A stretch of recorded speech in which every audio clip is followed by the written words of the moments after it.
जियो मैं इलेक्शन लड़ा तो बी टीम हो जाता हूँ, और कोई सुनिए और कोई बीजेपी से अलायंस कर लेगा तो दूध का धुलावा रहेगा।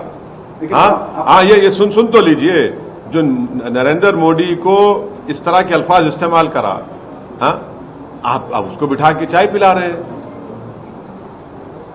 और जो CAA का कानून बना रहे हैं, क्या वो आंध्र प्रदेश पे नहीं होगा? कि देश में अगर NPR NRC होगा तो आंध्र प्रदेश में नहीं होगा क्या? आंध्र प्रदेश में भी होगा। सर, सबसे इंटरेस्टिंग सवाल हैदराबाद। नहीं, आप हमेशा इंटरेस्टिंग करते हैं। हैदराबाद के लिए नहीं, बीजेपी ने कैंडिडेट उतारा है डॉक्टर माधवी लता को, और वो ओल्ड सिटी में आपके इलाके में घूम रही है, बोल रही है कि आपने डेवलपमेंट नहीं किया, आपने मुस्लिम यूथ को जानबूझ के बेरोजगार रखा, अपने वोट के लिए इस्तेमाल किया। इस पर क्या कहना है? हाँ, उन्होंने ये भी कहा कि वोट भी जो है ये हो रहा है, रिगिंग हो रहा है। देखिए, कोई भी लड़े मेरे खिलाफ, लड़ना तो है किसी को। अब मैं कहाँ दिमाग लगा के बैठूं? मेरा काम इलेक्शन। आरोप लग रहे हैं। अरे आरोप तो लगते ही है ना। आरोप कब नहीं लगे मुझ पर? नई बात क्या है? आरोप तो लगते रहेंगे। लगाइए आरोप। कौन कह रहा है आरोप मत लगाइए? लगाइए। आप मुझे देखते ही चेहरे पे दाढ़ी, सर पे टोपी, तो वही आरोप लग जाता है। देखिए ये कर रहे हैं। अरे बहुत अच्छा है, बहुत अच्छा है। कोई तो कैंडिडेट होगा। आप क्या कहेंगे? मेरे को नहीं मालूम उस बारे में। In your view, what should be the way to categorize illegal migrants? Are you saying that Ahmadiyyas and Rohingyas should be given citizenship if they don't have proper documents without any religion bias? You see, first of all, please remember, the non-refoulement policy, we are not signatory, but we have always accepted it. And if refugees come to India, UNHCR card is given to them. Then a long-term visa is given. This law, which has been made on the basis of religion, is unconstitutional. It violates right to equality. This propaganda of BJP that, oh, we cannot give citizenship, we didn't have power, is completely wrong. You had all the powers. Executive decision can be taken. Who's stopping you from doing that? And why are they not taking the 5 lakh and odd Kashmiri Pandits to Kashmir? Why are they not bringing back those 10,000 illegal Indians who are in Great Britain? वापस लाइए ना उनको आप। वो भी नहीं ला रहे वापस उनको आप। But why do you linking it to NRC and? Yes, because it is part of the Citizenship Act. But that hasn't been. No. Please understand. Census is under Census Act. The NPR NRC is done under the Citizenship Act, and it has been done in Assam, for example. No. Look at the Citizenship Act 1955. Then it talks about various things, national register. So these are all NPR, NRC are part of the Citizenship Act. So how can you not relate to it? It is part of that. Sir, आखिरी सवाल। आप मेहनत तो बहुत करते हैं, हम हाल ही के दिनों में हमने देखा कि आपने जबरदस्त एक्सरसाइज का वीडियो है, तो आप ज्यादा एक्सरसाइज कर रहे हैं इस चुनाव के लिए? नहीं, उससे इसको क्या करने का है? आप जो वजन उठा रहे हैं, जो दिखा रहे हैं, तो नहीं वायरल हुआ है। नहीं, वो आप देखिए, वो एक्सरसाइज तो आपको भी करनी चाहिए, आपकी शुगर कम हो जाएंगे। आप करते नहीं हैं। हाँ, नहीं तो करनी चाहिए। मैं भी हफ्ते में 3-4 दिन मौका मिला तो कर लेता हूँ। Very good. नहीं, करना चाहिए। अच्छा सेहत। IUML और नेशनल कॉन्फ्रेंस जैसे मतलब ऑर्गेनाइजेशंस भी इसके अगेंस्ट है और सुप्रीम कोर्ट अप्रोच कर रहा है। वो ऑलरेडी केस है ना। ऑलरेडी केस है, हमारा भी केस है। के लिए वेटिंग है, आपका है प्रोसीडिंग्स के लिए वेटिंग है, तो आप क्या उनके साथ जाएंगे? मैं खुद केस डाला हूँ मेरे नाम से सुप्रीम कोर्ट में। और इंडिया जो मीटिंग होने वाली है उसमें ये इशू को रेस करेंगे बोल के IUML वाले कह रहे हैं। मैं कैसा बोलूं? मेरा ताल्लुक ही नहीं है उससे। आप क्या, जैसे इससे पहले सवाल पूछा गया था सर, लाइक माइंडेड का भी सपोर्ट लेंगे क्या? अरे भाई, मेरा ताल्लुक ही नहीं है। सर, वही चीज है कि मकसद एक है लेकिन सूर आप लोगों के अलग अलग है। हाँ, तो ठीक है, बहुत अच्छा है ना, मंजिल तो एक ही है। केरला में जिस तरीके से मतलब राज्य या जिस तरीके से आपने भी कहा कि रेवंत रेड्डी से भी आपने अपील की यहाँ पर ना लेकर आया जाए। तो आपको लगता है कि ऐसे हर राज्य करेगा तो दबाव बढ़ेगा? केरला से हो रहा है शुरुआत में। नहीं, केरला तो पहला स्टेट था हाँ, जिसने, माफ कर रहे हैं, जिसने इसके खिलाफ जो है एक बाज़ाब्ता उन्होंने ऑर्डर पास कर दिया था।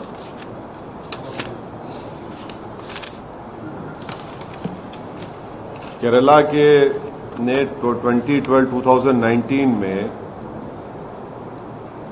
उसमें ऑर्डर पास किया था जिसमें उन्होंने कहा कि considering that the apprehensions among the general public about the conduct of NPR related activities leads to NRC. In the wake of the Citizenship Amendment Act 2019, the state government orders to stay all the activities connected with the updation of NPR in the state forthwith. This was the, more or less the same resolution was also passed in Telangana Assembly. And my request to the present Chief Minister is that, because government is always in a continuous form, parties will change based on the mandate of people have given. Now, a resolution of the assembly has already been passed in Telangana.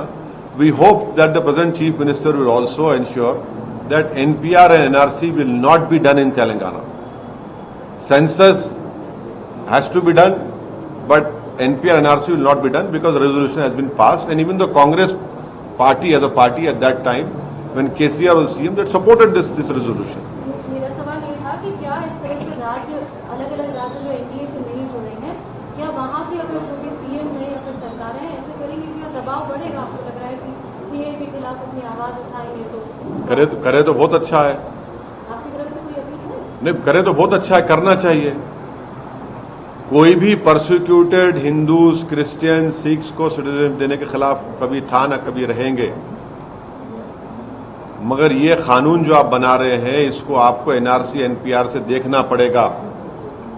You cannot ignore it कि ये जो NRC होगा, NPR NRC होगा, इसे जोड़ के देखना पड़ेगा आपको। और बहुत बड़ा हिस्टोरिकल प्रोटेस्ट हुआ था दिल्ली में, शाहीन बाग में। मैं सलाम करता हूं उन महिलाओं को जिन्होंने देश को एक राह दिखाई थी। सर, इलेक्शन कमिश्नर को रिजाइन करना पड़ा हाल ही में। एक बात समझिए, ये क्या कोई म्युनिसिपैलिटी का चुनाव हो रहा है क्या? 130 करोड़ जनता का चुनाव हो रहा और नोटिफिकेशन आने से 4-5 दिन पहले एक इलेक्शन कमिश्नर साहब रिजाइन कर देते हैं। ये क्या मजाक है क्या भाई? ने तो मत कराइए इलेक्शन, क्या है ये? 4 दिन पहले वो रिजाइन कर देते हैं और फिर आप 2 इलेक्शन कमिश्नर्स को अपॉइंट करेंगे। अभी आप माने 14 तारीख को बोल रहे हैं, मीडिया में आया कि 14 को मीटिंग होगी।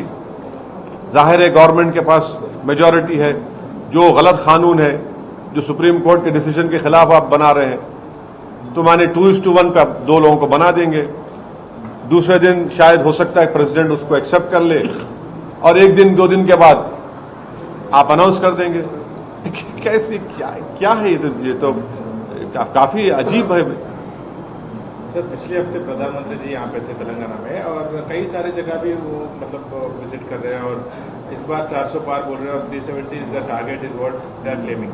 सो मतलब वो रीच करने के लिए, मतलब आप तो बोल चुके हैं कि इलेक्शन से पहले ये लेके आया गया था गर्म करने के लिए, तो मगर वो तो कह रहे हैं कि हम डेवलपमेंट पे जा रहे हैं। 11 लाख करोड़ इंफ्रास्ट्रक्चर के लिए हम एलोकेट किए हैं और दे भी रहे हैं स्टेट्स को। एक बात सुनिए, हम प्रधानमंत्री क्या बोलते हैं?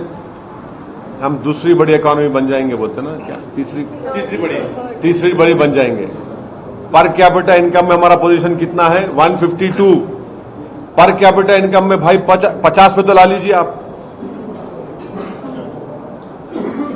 तीसरी बड़ी इकोनॉमी बन जाएंगे। अरे भाई पर कैपिटा इनकम में 150 पे नंबर पे हम लोग।